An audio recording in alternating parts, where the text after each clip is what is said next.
What's going on? June with the Sushi Man, and in this video, I'm going to take this fresh wild ahi tuna from Costco and turn it into this. I had a ton of you ask about this in my Costco salmon video, so this one's for you guys. Alright, without further ado, let's jump right in. So right off the bat, I'm just going to honestly tell you that Costco fresh tuna can be very hit or miss, at least at my local store. Now, that doesn't mean that you can't use it for sushi or sashimi. It just makes it that much more important to know what to look for, which I'm going to cover in this video. And you have to understand that there's always a level of risk when consuming something raw, whether that's meat, seafood, or even vegetables sometimes. I've eaten Costco tuna raw many times, and I've never had any issues, but I'm also very confident in my ability to filter out the good from the bad. So with that said, let's cover the question that I'm sure most of you are asking. Is Costco tuna sushi grade? In order to answer that though, you have to understand what sushi grade actually means. I'm sure you've heard the words thrown around a lot, especially when it comes to buying fish. I mean, it does sound official, right? But the truth is, sushi grade or sashimi grade is actually just a marketing term, largely used by fish suppliers and retailers to indicate that the fish is safe to eat raw. However, it is not regulated, meaning there's no governing body that certifies fish as quote-unquote sushi grade, like how the USDA does for beef. It's actually up to the seller to decide whether a fish is sushi grade or not. So is Costco tuna sushi grade? Technically, no, since they don't label it as that. But that's what the term really is, a label. Now, this doesn't necessarily mean you should be suspicious of everything that's labeled sushi grade, but it does mean you should understand the processes and most importantly, trust your sources. When a supplier labels fish as sushi grade, it generally means the fish has been handled with extra care to minimize risks. And one of the most critical steps is freezing.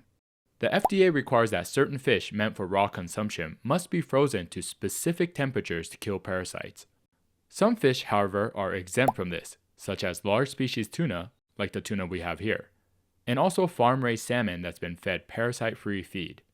Now, even though large species tuna is exempt from freezing, this tuna has most likely been flash frozen already when it was caught, right on the boat.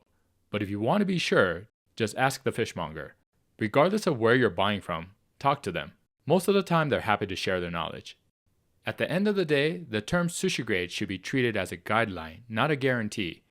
What's most important is to buy from reputable sellers, ask questions about their handling processes, and trust your senses when it comes to freshness. Which leads us to how to choose the right one. The first thing you want to do is find out when your local store gets their tuna shipment. You can either call or ask the seafood department when you're at the store. Typically, it's 3 times a week.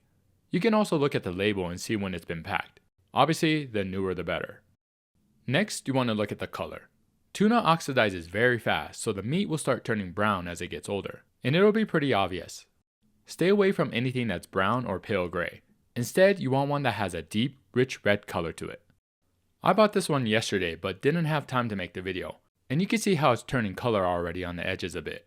So ideally, buy it on the day they pack it, and then use it that same day. Okay, next we want to look at the flesh quality. Try to find one that doesn't have any tears or rips in it, and the least amount of sinew, which are the white lines that you'll see running through the meat. And then also the size of the cut. The smaller the fillet, the faster it'll oxidize, so it's better to find one that's bigger. That way, in the case you need to shave off the outer edges, you'll still have plenty of meat left. Okay, next we want to check how much moisture is in the package. And you can easily do this by tilting the package to one side and seeing how much liquid has formed. The fresher the cut, the less amount of moisture buildup. Alright, that's pretty much all you can do at the store before you buy it. But how you transport it is important as well. Use a cooler bag or icebox, however you want, but try to keep it as cold as possible as long as possible. I actually take my cooler bag inside the store and leave it in there as soon as I pick it up. Now, once you bring it home and you're ready to open the package, do a smell test. Right when you cut open the plastic, bring it up to your nose and see how it smells. Fresh fish shouldn't smell potent at all. Instead, it's more like a light ocean breeze. If you smell something funny, pungent, or just off in any way, don't use it. At least not raw. It's not worth it. And of course, use your best judgment. Alright, now that we have that out of the way, let's talk about preparation. Now, I know a lot of you guys asked me if tuna needs to be cured like the salmon in my other Costco video. I personally don't, but I know some chefs that do. And it's usually a very similar method, about a 20-minute dry salt cure. I've never really felt the need to, but I say try it both ways and see which one you like better. And in that salmon video, I go over how to store and freeze it properly. That's mainly because salmon keeps well in the freezer, and of course to minimize parasite risks. However, tuna does not do well in regular household freezers. If you have access to a commercial flash freezer, then go for it. But I'm pretty sure most of us don't. But remember, large species tuna does not have to be frozen, so we're going to use this as is. Now, I'm not going to go over how to make the actual sushi here since I have a bunch of videos that teach you that on my channel. So with that said, time to go make some sushi.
And there you have it. Not too shabby for $16.99 a pound Costco tuna, right? Now, is it going to compare with fresh big eye or yellowfin tuna from specialty vendors? No, and definitely not bluefin, of course, which you just can't even compare the two.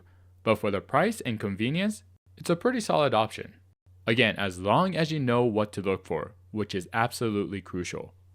Remember, every Costco is different, so do your due diligence and understand the risks. Alright, that's about it from me, but before I let you go, I have a quick question for you. I've been planning to create an online course on the fundamentals of sushi making, basically teaching you everything you need to know about the art of sushi, so that you can become a professional sushi chef. So whether you're thinking about changing professions, want a promotion at work, or just want to be a badass sushi making machine at home, this course will guide you through it all.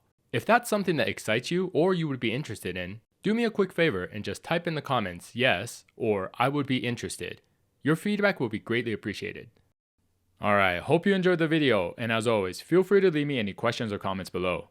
Thanks for watching, and I'll see you on the next one. ありがとうございます。